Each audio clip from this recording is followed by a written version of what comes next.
नमस्ते। आज हम एक ऐसे सितारे के सफर पर नजर डाल रहे हैं जिनकी आप कह सकते हैं एक दोहरी पहचान है। एक तरफ वो ही-मैन थे जिनका फौलादी शरीर पर्दे पर एक तरह का तूफान ले आता था, और दूसरी तरफ वो गरम धर्म थे। हाँ, जिनका दिल सोने का था और जिनकी मुस्कान करोड़ों का दिल जीत लेती थी। बिल्कुल। और शायद यही बात उनकी कहानी को इतना दिलचस्प बनाती है। ये सिर्फ एक एक्टर की कहानी नहीं है। सही बात है। ये तो पंजाब के एक छोटे से गांव नसराली से निकले एक लड़के की कहानी है जिसने सिर्फ सपने नहीं देखे बल्कि उन्हें जिया भी। तो आज हम उनके 65 साल लंबे करियर के हर उतार चढ़ाव को समझने की कोशिश करेंगे, उन स्रोतों के जरिए जो उनकी पूरी जिंदगी का एक खाका खींचते हैं। और हमारा मिशन आज ये समझना है कि धर्मेंद्र द लेजेंड आखिर बने कैसे। क्या वो सिर्फ एक हैंडसम चेहरा थे, या एक ऐसे एक्टर जिनकी कला को मतलब उनके स्टारडम ने ही कहीं ढक दिया था? एक अच्छा सवाल है। हम उनके किरदारों के पीछे के इंसान, उनकी ताकत और उनकी मासूमियत दोनों को टटोलने की कोशिश करेंगे। तो चलिए इस सफर की शुरुआत करते हैं। चलिए। तो कहानी शुरू होती है पंजाब के नसराली गांव से। 8 दिसंबर 1935। एक जाट सिख परिवार और पिता स्कूल के हेडमास्टर थे। हाँ, तो माहौल तो पढ़ाई लिखाई का ही था, लेकिन एक लड़का था जिसके दिल में सुरैया और दिलीप कुमार बसते थे। मतलब एक्टिंग का कीड़ा शुरू से ही था। बिल्कुल। और वही कीड़ा उन्हें बॉम्बे खींच लाया। हाँ, और बॉम्बे आते ही उन्हें एक बड़ी कामयाबी मिली है ना। उन्होंने फिल्म फेयर मैगजीन का टैलेंट हंट जीता था। हाँ, जीता था। और किसी भी नए लड़के के लिए ये तो एक ड्रीम स्टार्ट जैसा था, लेकिन असलियत सपनों से बहुत अलग थी। मतलब टैलेंट हंट जीतने के बावजूद दरवाजे नहीं खुले, महीनों तक कोई काम नहीं मिला। ये बात तो हैरान करती है। मतलब टैलेंट हंट का विनर और फिर भी इतना संघर्ष। यही बॉम्बे की हकीकत थी, और शायद आज भी है। वो इतने निराश हो गए थे कि सब कुछ छोड़कर वापस पंजाब चले गए और एक अमेरिकन ड्रिलिंग कंपनी में काम करने लगे। सोचिए अगर वो वहीं रुक जाते तो भारतीय सिनेमा अपना एक सबसे बड़ा सितारा शायद खो देता। तो फिर वापसी कैसे हुई? किसने उन्हें मनाया? यहाँ एंट्री होती है एक और संघर्ष कर रहे एक्टर की, मनोज कुमार। वो उनके दोस्त थे। अच्छा। और उन्होंने ही धर्मेंद्र को समझाया कि हार मत मानो, वापस आ जाओ। और शुरुआती दिनों की जो कहानियां हैं वो तो मतलब दिल छू लेती हैं।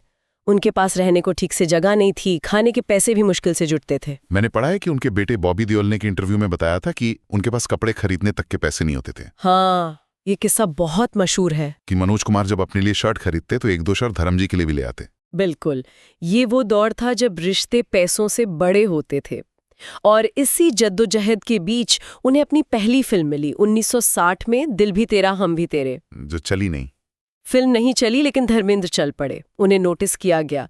असली पहचान मिलनी शुरू हुई शोला और शबनम, और खासकर बिमल रॉय की बंदनी से। जानूतन और अशोक कुमार जैसे दिग्गज थे। हाँ, और उन दिग्गजों के बीच भी उन्होंने अपनी एक छाप छोड़ी। तो बंदिनी जैसी फिल्मों से उनकी पहचान एक संवेदनशील एक्टर के तौर पर बन रही थी। लेकिन फिर एक फिल्म आई जिसने इस छवि को पूरी तरह से तोड़ दिया और एक नया सितारा गढ़ा, है ना? आपने बिल्कुल सही पकड़ा। 1966 में आई फूल और पत्थर। हाँ। इस फिल्म ने सब कुछ बदल दिया। एक रफ टफ हीरो जो शर्ट उतारता है तो सिनेमा हॉल में तालियां बजती हैं। और यहीं से उन्हें ही-मैन का टाइटल मिला। एग्जैक्टली। और ये उनके करियर का पहला फिल्म फेयर नॉमिनेशन भी था। लेकिन यहीं से एक दिलचस्प कश्मकश भी शुरू हुई। कश्मकश किस तरह की? ये एक अजीब विरोधाभास है। इसे हम एक तरह का क्रिटिकल पैराडॉक्स कह सकते हैं।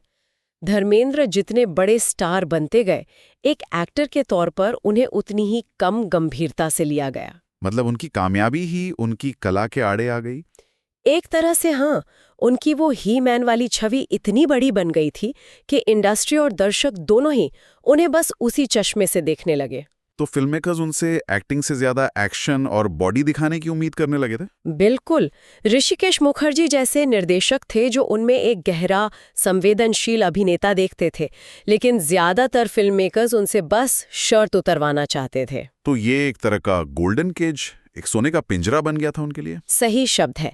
स्टारडम ने उन्हें कैद कर लिया था, और उनके अंदर का वो एक्टर जो बंदिनी में दिखा था वो बाहर निकलने के लिए छटपटाता रहा। और इसका सबसे बड़ा उदाहरण शायद सत्यकाम है। बिना किसी शक के 1969 में आई ऋषिकेश मुखर्जी की सत्यकाम आज भी उनके करियर की सबसे बेहतरीन परफॉर्मेंस मानी जाती है। एक आदर्शवादी इंजीनियर की कहानी।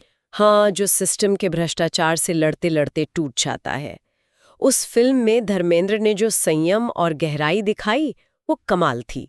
लेकिन विडंबना देखिए, अवार्ड नहीं मिला। कभी भी किसी एक फिल्म के लिए बेस्ट एक्टर का फिल्मफेयर अवार्ड नहीं मिला। ये तो वाकई हैरान करने वाली बात है। अवार्ड्स ना मिलना क्या उनके स्टारडम की कीमत थी? शायद यही वो कीमत थी। उस दौर में दिलीप कुमार जैसे मेथड एक्टर्स का बोलबाला था, लेकिन धर्मेंद्र की एक्टिंग बहुत सहज थी, बहुत स्वाभाविक। वो किरदार को जीते थे, तैयार नहीं करते थे। और शायद यही वजह थी कि आलोचकों ने उन्हें कभी उस कैटेगरी में रखा ही नहीं। लेकिन जनता की अदालत में तो वो सबसे बड़े हीरो थे, खासकर 70 के दशक में हेमा मालिनी के साथ। अरे उस जोड़ी ने तो पर्दे पर आग लगा दी थी। राजा जानी, सीता और गीता, जुगनू। हाँ, 1971 से 1975 तक का दौर तो उनका गोल्डन पीरियड था। मेरा गांव मेरा देश, यादों के बारात, एक के बाद एक ब्लॉकबस्टर। वो उस दौर के सबसे महंगे और सबसे सफल स्टार थे। और फिर आई वो फिल्म जिसने भारतीय सिनेमा की किताब ही बदल दी, शोले। शोले। वीरू का किरदार आज भी लोगों के जहन में ताजा है। वो पानी की टंकी पर चढ़कर सुसाइड की धमकी देना। बसंती, इन कुत्तों के सामने मत नाचना। ये डायलॉग्स तो हमारी संस्कृति का हिस्सा बन गए हैं। शोले सिर्फ एक फिल्म नहीं, एक घटना थी। और दिलचस्प बात यह है कि ये फिल्म अमिताभ बच्चन के एंग्री यंग मैन वाली इमेज को आसमान पर ले गई, लेकिन उस वक्त सेट पर सबसे बड़े स्टार धर्मेंद्र ही थे। अच्छा? हाँ, वो चाहते तो जय का रोल कर सकते थे, जो ज्यादा गंभीर था, लेकिन रमेश सिप्पी ने उनसे कहा कि अगर वो जय बनेंगे तो वीरू का रोल संजीव कुमार करेंगे और फिर बसंती संजीव कुमार को मिलेगी। अच्छा, तो ये हेमा मालिनी का असर था। मैंने सुना है कि सेट पर वो बसंती को इम्प्रेस करने के लिए बहुत कुछ करते थे। हाँ, एक बहुत मशहूर किस्सा है। जब वीरू बसंती को आम के बाग में बंदूक चलाना सिखा रहा होता है, उस सीन के लिए धर्मेंद्र ने लाइट बॉयज को रिश्वत दी थी। रिश्वत किस लिए? कि वो कुछ गड़बड़ करें ताकि बार बार रीटेक हो और उन्हें हेमा जी के साथ ज्यादा वक्त बिताने का मौका मिले। ये उनका चुलबुला रोमांटिक अंदाज था। कमाल है। शोले ने उनके स्टारडम को और भी मजबूत कर दिया। अनुमान है कि उस दौर में इसे 15 से 18 करोड़ लोगों ने थिएटर्स में देखा था, जो आज तक एक रिकॉर्ड है। और कमाल की बात यह है कि जिस साल शोले का जबरदस्त एक्शन आया, उसी साल चुपके चुपके की प्यारी सी कॉमेडी भी आई। ड्राइवर प्यारे मोहन का वो किरदार, ये उनकी वर्सेटैलिटी दिखाता है। एक ही एक्टर एक ही साल में देश का सबसे बड़ा एक्शन हीरो भी है और सबसे गुदगुदाने वाला कॉमेडियन भी। ये रेंज बहुत कम एक्टर्स में होती है। पर्दे पर उनकी जिंदगी जितनी रंगीन थी, निजी जिंदगी में उतनी ही उलझनें भी थीं। उनकी 2 शादियों का किस्सा हमेशा चर्चा में रहा। हाँ, उनकी पहली शादी सिर्फ 19 साल की उम्र में 1954 में प्रकाश कौर से हो गई थी, फिल्मों में आने से बहुत पहले। और उनसे उनके 4 बच्चे हुए, सनी, बॉबी, विजेता और अजीता। लेकिन फिर फिल्म इंडस्ट्री में आने के बाद हेमा मालिनी से उनका रिश्ता बना और करीब 5 साल के अफेयर के बाद 1980 में उन्होंने शादी कर ली। ये उस जमाने में एक बहुत बड़ा स्कैंडल था। एक शादीशुदा हीरो दूसरी बड़ी हीरोइन से शादी कर रहा है, वो भी बिना पहली पत्नी को तलाक दिए। बिल्कुल, समाज के लिए इसे स्वीकार करना बहुत मुश्किल था और इस शादी को लेकर कई अफवाहें भी फैली। जैसे कि उन्होंने धर्म बदल लिया था। हाँ, सबसे बड़ी अफवाह यही थी कि शादी करने के लिए धर्मेंद्र और हेमा मालिनी दोनों ने इस्लाम धर्म अपना लिया था।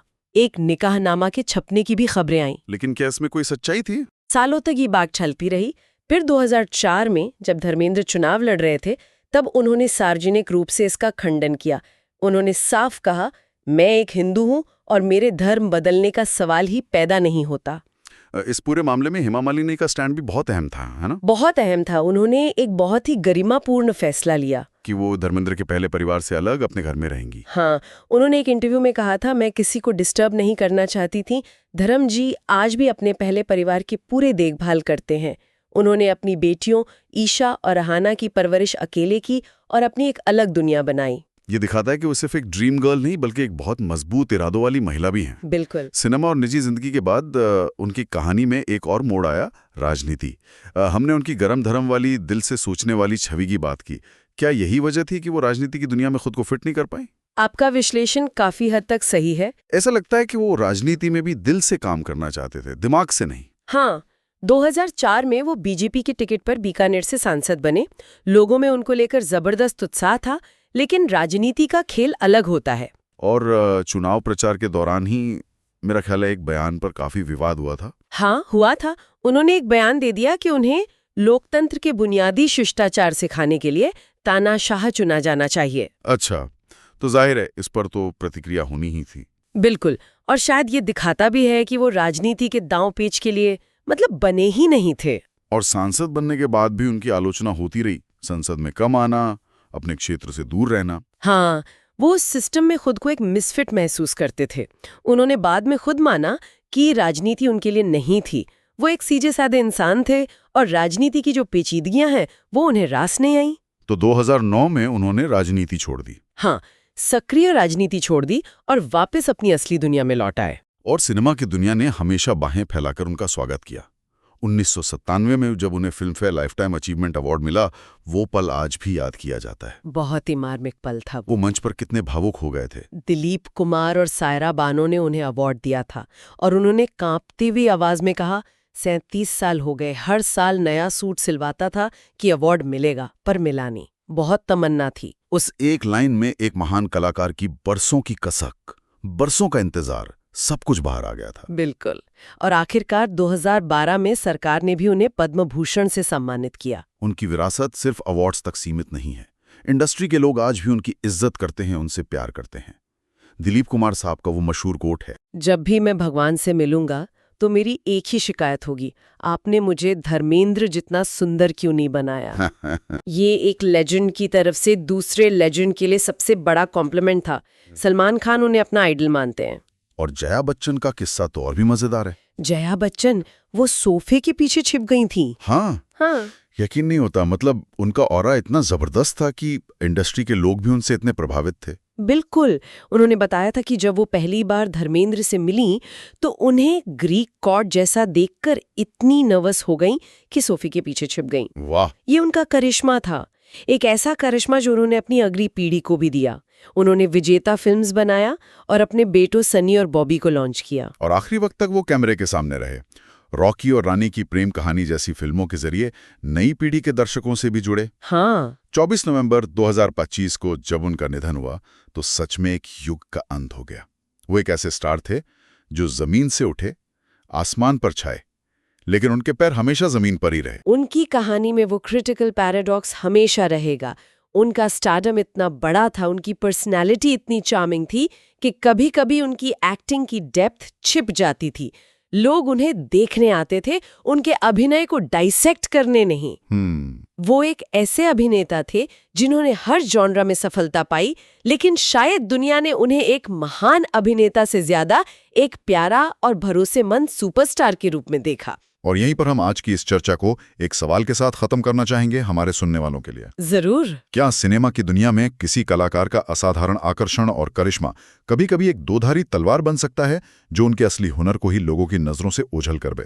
ये एक ऐसा सवाल है जो धर्मेंद्र की विरासत को और भी दिलचस्प बना देता है।